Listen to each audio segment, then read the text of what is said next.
नमस्कार, मैं हूं करमवीर और आप देख रहे हैं फॉलो अप। फिल्म उपकार का एक गाना है, कसमें वादे प्यार वफा सब बातें हैं बातों का क्या।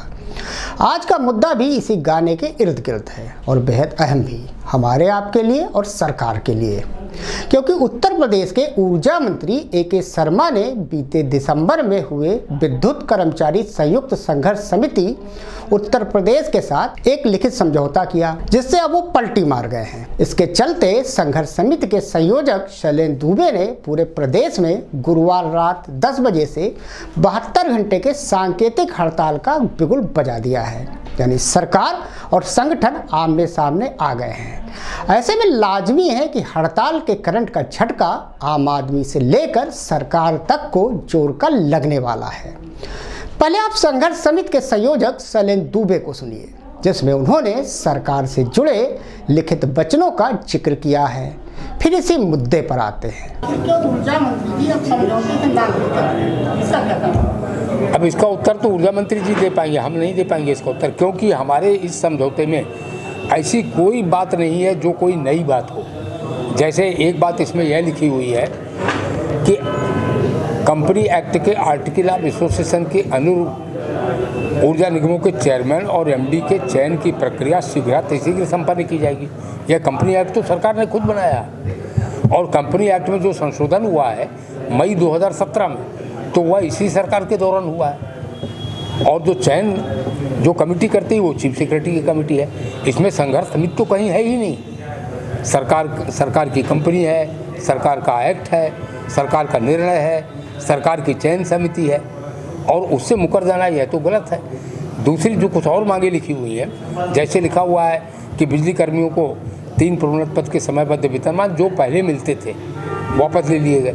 नई बात एक भी नहीं है। नई बात केवल यह आ गई जो मैंने अभी आपको बताया कि फर्स्ट टाइम ये हो रहा है कि ओबरा और अनपारा में हमारी ज़मीन पर एनटीपीसी को प्रोजेक्ट दिया जा रहा है। एनटीपीसी उत्तर प्रदेश में निवेश करे, हम इसको वेलकम करते हैं, स्वागत करते हैं। एनटीपीसी ने निवेश किया, शक्तिनगर में किया, सिंगरौली में किया, रिहंड में किया, मेजा में किया, दादरी में किया, औरैया में किया, अंटा में किया, बिल्हौर में किया। We welcome it. एनटीपीसी और निवेश करे सोनभद्र में, लेकिन हमारे पावर हाउस को तोड़ के, हमारी कॉलोनी को तोड़ के वहाँ एनटीपीसी का निवेश हो, आप भी स्वीकार करेंगे यह उचित नहीं है। तो सरकार की मंशा क्या है पावर कॉर्पोरेशन को लेकर? मैं नहीं बता सकता।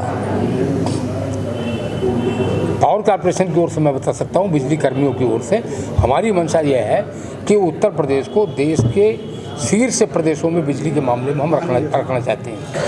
आज की तारीख में देश में सबसे ज़्यादा कंज्यूमर यूपी में हो गए हैं। 2,90,000 कंज्यूमर, 2,90,00,000 कंज्यूमर महाराष्ट्र में है और उत्तर प्रदेश में 3.25 करोड़ कंज्यूमर हैं। तो कंज्यूमर के मामले में हम नंबर 1 पर चले गए हैं।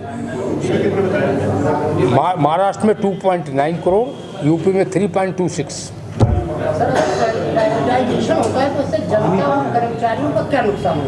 जनता का ही सबसे बड़ा नुकसान होता है, क्योंकि प्राइवेट कंपनियां मुनाफे के लिए काम करती हैं। हम नो लॉस नो प्रॉफिट पर काम कर रहे हैं। जैसे मैं आपको जानकारी के लिए बता दूं कि अगर 7 रुपये 45 पैसे बिजली की लागत 5 रुपये 45 पैसे बिजली की लागत आती है और किसानों को अब हम 1 अप्रैल से फ्री बिजली देंगे, तो कोई प्राइवेट कंपनी तो नहीं देगी ना। अगर हम बुनकरों को या और गरीब तबका है, बीपीएल है, उसको सस्ती बिजली देते हैं, ये प्राइवेट कंपनी तो नहीं देगी ना। प्राइवेट कंपनी मुनाफे के लिए काम करती है। और हम एक बात और हम कहना चाहते हैं आपको, electricity in our eyes is not a commodity, it is a service. मैं इस बात को दोहरा रहा हूँ, बिजली सेवा है हमारे लिए व्यापार नहीं है। यह सबसे बड़ा फर्क है। जैसा कि सर आपने बताया, माननीय मंत्री जी ने पहले समझौता किया, अब कह रहे हैं कमेटी बनाएंगे, तो ये तो ढाक के 3 बात वाली बात है कि पहले समझौता करो फिर तो कमेटी। नहीं, हमने उनको बड़ी विनम्रता पूर्वक हम लोगों ने कह दिया कि हम स्वीकार नहीं कर पाएंगे, हमें भी जवाब देना है और कर्मचारी हंसेगा हमारे ऊपर, वो कहेगा समझौते पर आप कमेटी बनवा के चले आए। आपको क्या लगता है कि ये समझौता क्या माननीय मंत्री जी के लिए हथियार बन गया है, गले हाथ बन गई? नहीं, ऐसा कुछ है ही नहीं समझौते में। मैंने आपको अभी बताया, समझौते में तो वही बातें लिखी जो सरकार की पॉलिसी है। जैसा कि आपने शैलेंद्र दुबे को सुना, अब आपको बताते हैं इस रार के पीछे की इनसाइड स्टोरी आखिर है क्या। दरअसल बीते दिसंबर की 3 तारीख को प्रदेश के ऊर्जा मंत्री और गुजरात से लेकर केंद्र तक में पूर्व नौकरशाह रहे AK शर्मा, CM योगी के सलाहकार और कभी ऊर्जा विभाग के मुखिया रहे पूर्व IAS अवनीश अवस्थी तथा विद्युत कर्मचारी संयुक्त संघर्ष समिति के बीच एक लिखित समझौता होता है, जिसमें दोनों पक्ष यानी सरकार और कर्मचारी संघ के बीच कुल 14 बिंदुओं पर मंत्री जी के बाकायदा हस्ताक्षर के साथ लिखित समझौता हुआ।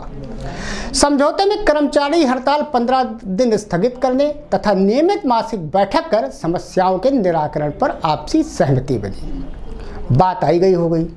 पूरा दिसंबर बीत जाने के बाद भी समझौता कागज पर ही रहा। फिर समिति ने मंत्री जी से मुलाकात कर उन्हें कस्मे वादे याद दिलाए।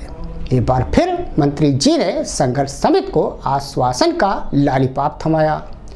आगे की कहानी बताने से पहले आप ये जरूर जान लीजिए कि आखिर माननीय मंत्री अरविंद कुमार शर्मा कौन सी शख्सियत हैं। दरअसल गुजरात काडर के पूर्व IAS रहे PM मोदी के नवरत्नों में अहम दर्जा और उत्तर प्रदेश के पूर्वांचल के भूमिहार बिरादरी से वास्ता रखते हैं ऊर्जा मंत्री शर्मा जी। ऊर्जा मंत्री शर्मा जी PMO के ताकतवर अफसरों में भी गिने जाते हैं, जिन्होंने रिजाइन कर बीजेपी का दामन थामा और बतौर प्रदेश उपाध्यक्ष बनारस और आसपास के विकास की सीधी रिपोर्टिंग योगी सरकार के पहले कार्यकाल में PMO को देने के चक्कर में योगी जी के वक्र दृष्टि में भी आ गए थे। बहरहाल AK शर्मा की सीधी पहुंच मोदी तक है। सिर्फ बच ही नहीं गए, आज कैबिनेट मंत्री का सुख भी भोग रहे हैं। फिर योगी सरकार के दूसरे कार्यकाल में उन्हें 2 अहम विभाग ऊर्जा और नगर विकास का जिम्मा सीधे तौर पर PMO के दखल से दिया जाता है, जबकि CM योगी और AK शर्मा के बीच ननद भौजाई के रिश्ते से दुनिया वाकिफ है। यानी कि एक तरह से PMO ने यूपी की सियासत की लगाम को थामने के लिए AK शर्मा और मौजूदा मुख्य सचिव दुर्गा शंकर मिश्र को सेवा विस्तार देते हुए यूपी में विराजमान किया। अब PM के ड्रीम प्रोजेक्ट स्मार्ट सिटी का यूपी में हस्र किसी से छुपा नहीं है। कुछ ऐसा ही हाल सूबे के खस्ताहाल होती जा रही बिजली विभाग का भी है, जहां IAS बनाम कर्मचारी संघ का शीतयुद्ध अरसे से चल रहा है। अब आते हैं वापस हड़ताल के पीछे की अहम वजह 3 दिसंबर 2022 के उस लिखित समझौते पर। आप जरा सोचिए, एक पूर्व नौकरशाह और PM मोदी के आंखों का तारा रहे ऊर्जा मंत्री अरविंद कुमार शर्मा और CM योगी के आंखों के दुलारे एक और पूरा IAS अवनीश अवस्थी कर्मचारी संघर्ष समिति के साथ कुल 14 बिंदुओं पर अपने प्यारे हस्ताक्षर के साथ लिखित समझौता करते हैं और फिर 3 महीने बीत जाने के बाद भी ना नुकुर करते हुए आखिर में इससे मुकर जाए, तो आप समझ सकते हैं कि भीतर खाने खिचड़ी और ही कुछ पक रही है। अब विभागीय मंत्री AK शर्मा साफ साफ समझौते को मानने से इनकार कर रहे हैं और एक कमेटी बनाने की नई कहानी सुना रहे हैं। अब पता नहीं आजमगढ़ के कौन से स्कूल से उन्होंने पढ़ाई की थी और IAS बने कि उन्होंने समझौते के बाद उसी समझौते को एक्टिव करने के लिए कमेटी बनाने का सपना आया। दूसरा, CM योगी के सलाहकार अवनीश अवस्थी, जो कि समझौते में शामिल थे। अवनीश अवस्थी भी आखिर CM योगी को इस समझौते से जुड़े मुद्दे की जमीनी हकीकत नहीं समझा पा रहे हैं। कहीं इसके पीछे एक बार फिर PMO बनाम CMO की रार तो वजह नहीं, जिस पर शर्मा जी अवस्थी जी पर भारी पड़ रहे हैं और इन दोनों पार्टों के बीच बिजली कर्मचारी पिस रहा है। आप सोचिएगा जरूर। धन्यवाद।